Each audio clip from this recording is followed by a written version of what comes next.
Can you believe it? Joy Boy's observation haki is actually the most powerful in all of One Piece.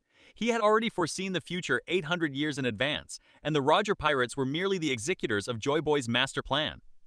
Have you ever considered that the most terrifying thing in One Piece isn't that Emu has lived for 800 years, but that Joy Boy might have seen 800 years into the future all along?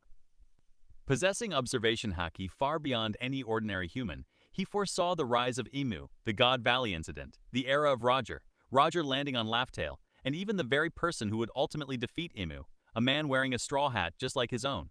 Thus, he left everything he saw behind on Laugh-Tale, waiting for Roger to execute the plan accordingly.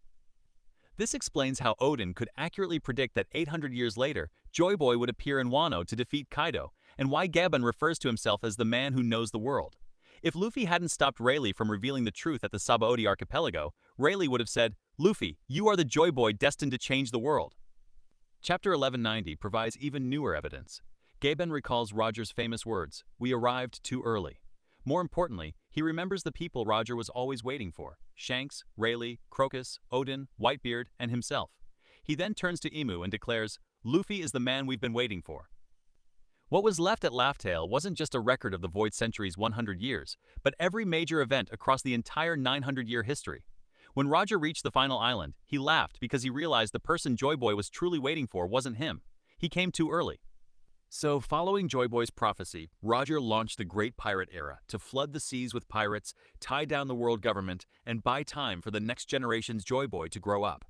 Initially, Roger even believed he could alter the prophecy and that the chosen one would be his son, Ace. But he was wrong. Prophecy cannot be rewritten.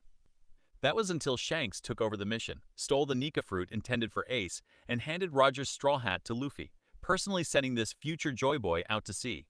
Other members of the Roger Pirates were doing the exact same thing. Crocus guarded Reverse Mountain to confirm the new Joy Boy's entry into the Grand Line. Rayleigh stayed at Sabaody to train him.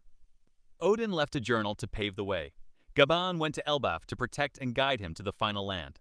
Even Whitebeard likely knew the truth. After his chat with Roger, Whitebeard initially wondered why Joy Boy couldn't be Ace, until he met Luffy at Marineford and ignited the seas one last time with his final words. "The One Piece is real," pushing Luffy toward the ultimate island. Every legend who shook history was actually doing the exact same thing, waiting for the man Joy Boy saw 800 years ago, Luffy. The truly terrifying part isn't what Joy Boy left behind, but that he knew all along who would claim the One Piece and change the world.